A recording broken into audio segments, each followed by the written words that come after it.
Due to explanations of the insights presented, the viewer may find this video to be a little wordy. Viewer perseverance is advised.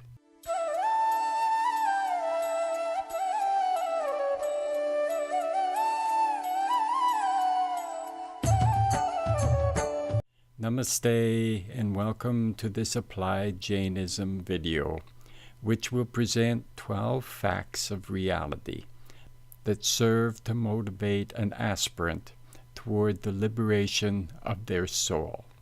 In current Jain literature, these 12 insights are known as the Anuprekshaas, also known as the Bhavanas. With English transliteration of Sanskrit, A is pronounced A, as in but. Double A here indicates long A, and is pronounced A, as in saw. Anupreksha. The 12 have been outlined in this book, entitled Bharasa Anuveka. Translation, 12 Contemplations. The original author was Acharya Kundakund. Acharya signifies the revered position of spiritual leader of the Jain ascetics order. This book is not readily available. To provide an experience of the richness of the writing in this text, I quote throughout directly from the book, except for minor additions. For example, to avoid the appearance of sexism, the masculine pronouns he and his have been replaced with the generic pronouns them and their, and when appropriate, some explanatory comments have been made. Bharasa Anuveka is set in Prakrit verses. Prakrit is defined as any of the vernacular Indic languages as distinguished from Sanskrit, spoken from about 300 BC to the Middle Ages. Simply, the difference between Sanskrit and Prakrit. Sanskrit means refined speech, while Prakrit means original, natural, ordinary. Bharasa Anuveka is described by the publishers as an immortal work. It is the first ever classic in world literature on the subject of the 12 Contemplations. To the earnest reader, they are guideposts to the Atma's, that is, the soul's, true destiny of eternal bliss. The Sanskrit equivalent Anupreksha of the Prakrit Anuveka connotes incessant, continued attention.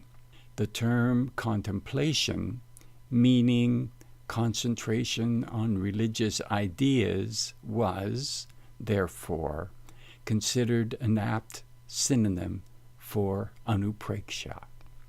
Anupreksha means pondering or reflecting upon certain aspects of the reality of worldly existence.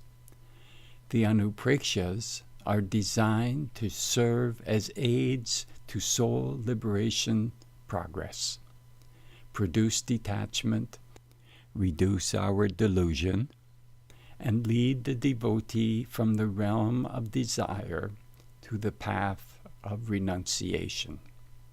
Also, in the Jain tradition, there is a related understanding of moha, meaning delusion, explained as a false belief the transient world is the source of one's identity and lasting pleasure and fulfillment, which in reality only the eternal soul can provide.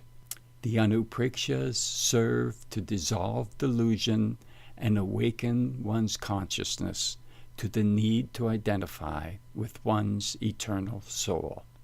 To further explain, the 12 Anuprekshas enumerate the sublime reflections of the mind which evoke feelings of detachment from worldly objects, that the aspirant may gradually go on diverting their thoughts from the outer world to their own pure soul self.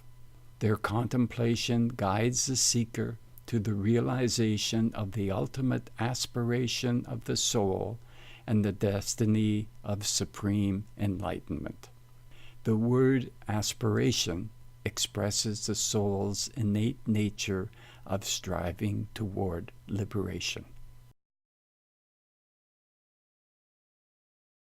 The 12 contemplations in English are transitoriness, utter helplessness or the lack of protection, absolute loneliness of each being, separateness of soul and body, the relentless cycle of rebirth, the eternal universe, the impurity of the physical body, the influx of karma, stopping the influx of karma, destruction of karmas, the principle or the path of righteousness, the rarity of true insight.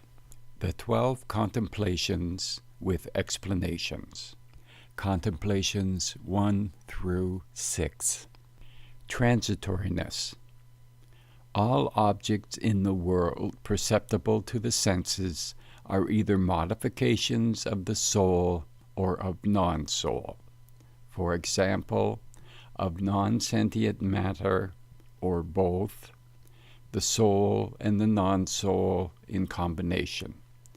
All substances are indestructible, but their conditions or modifications are subject to constant change. Thus, there is nothing in the world that is not transient. The thought that all worldly objects are transient and fleeting leads to a feeling of non-attachment towards them. The renunciation of worldly objects arises from such non-attachment. Utter helplessness or the lack of protection. The utter helplessness of every living being is due to the fact that nothing can afford protection from death, which is unavoidable. It is in the contemplation of the real nature of the self, which is eternal, that one can find peace in this state of helplessness. Constant meditation on this reality results in equanimity and the feeling of fearlessness. Absolute loneliness of each being. Each and every soul has its individuality. Every soul comes alone to occupy its body. It also departs from its body all alone at the moment of death. Therefore, the self alone can destroy its karmas in order to emancipate itself from the mortal coil. Separateness of soul and body. Each individual soul is separate from every other soul and every other object. The soul and body are entirely separate from each other. Whatever is considered as belonging to oneself is not so, because the real soul self has nothing to do either with any other being or object. In other words, each individual soul is an entity by itself with its own identity distinct from others. The relentless cycle of rebirth. Each soul has been ceaselessly revolving in the cycle of life, death, and rebirth in all varieties of existence. This relentless cycle is fraught with sorrow and anxiety. One should therefore turn to reflection on emancipating oneself from the remorseless continuity of this condition of bondage. the eternal universe. The cardinal fact about the universe is that it has existed all the time. It is uncreated and is eternal. The universe operates on its own law. Belief of divine intervention in this process, as in individual emancipation, is therefore a myth.